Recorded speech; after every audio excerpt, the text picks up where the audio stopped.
And a good evening to you, Chief Meteorologist Tim Buckley here with you. The warmth is back. For now. It's back with us right now. We'll see it even more so for tomorrow. But I got to be honest with you, you've really got to be on your toes this time of year because as you can see behind me, there's just a little bit of everything in our future. And you got to be ready for it. You're already in a good place here by watching the weather forecast. We're going to get you up to speed on what's happening now and what's going to continue to happen as we work our way through the next couple of days. Looking live across Winston-Salem here. Very hazy. There's a good amount of haze in the sky today. There could be a couple reasons for that. We've got a decent amount of pollen in the air, number one. There's also been some, every now and then, fire problems, and we've seen that across the state. We've seen prescribed burns that have even gotten out of control a little bit. We've also noticed just wildfires setting up on their own, usually from human mistakes, and that's going to be a danger that we kind of continue to watch out for.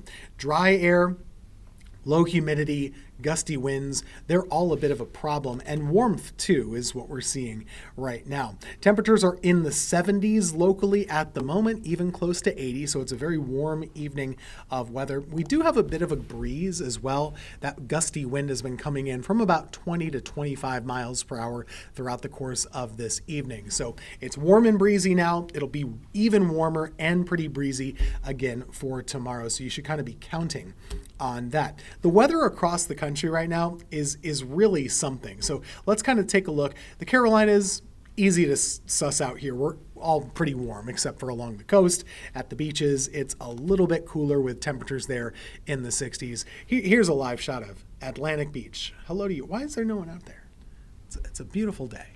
But it is cooler. The Atlantic right now is still very cool with temperatures in the 50s and 60s, and so the temperature out there reflects that. I wanted to show you the temperature all across the eastern United States.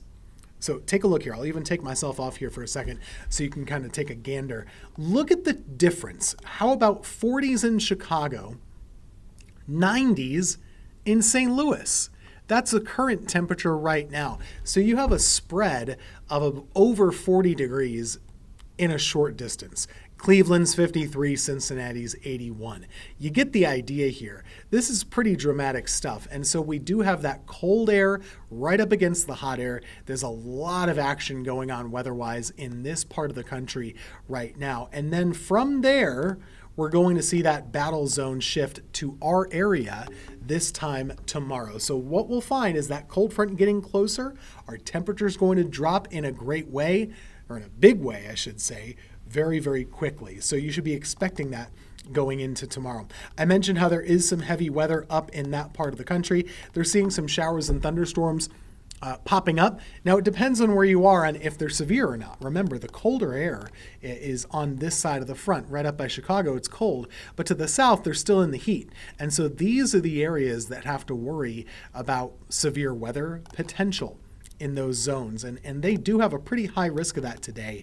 A level 3 risk of severe weather has been issued for that area of the country. There's not a high risk of tornadoes, but it is something that they will be keeping an eye on. There's a much higher risk of hail, and the hail problem could be a big problem. We see that a lot in March. That's going to be something that they're dealing with up that way.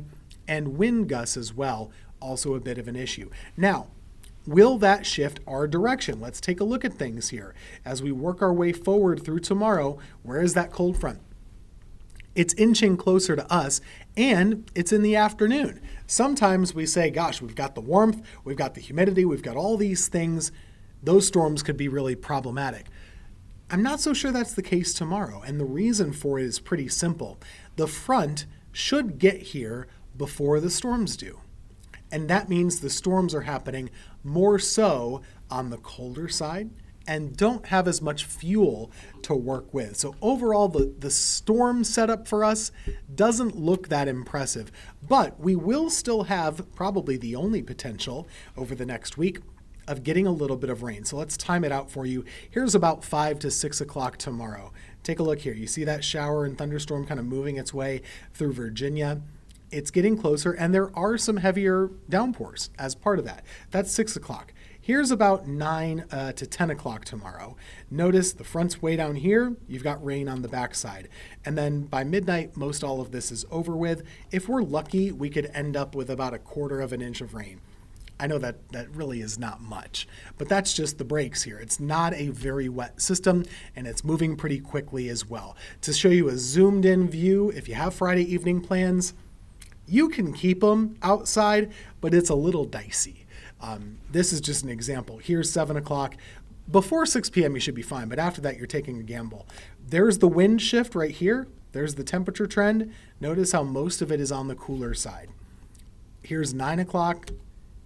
There's midnight, and we're done. And notice, we've gone from the mid-80s to the mid-40s in just about 6 hours. Very, very fast. Very quick to have that kind of a cool down. And we've gotten used to this, haven't we? We've really kind of gotten used to this a little bit. So plan on this. Friday night rain, 6 p.m. through about 2 a.m. It'll be on and off.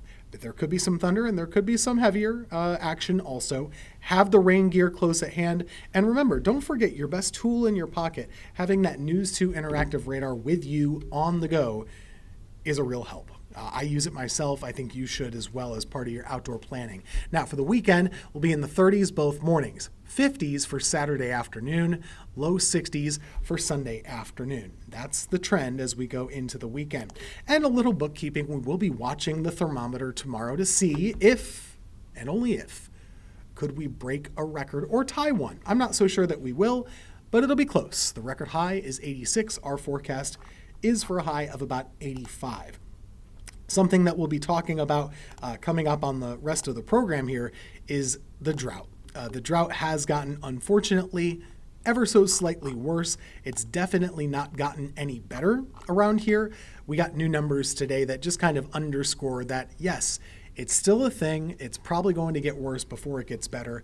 And got to be safe out there when it comes to the fire potential. So please do so. I'll leave you with the 7-day forecast with a lot of warmth at first, a huge cool down, and then another big warm up going into next week. Buckle up.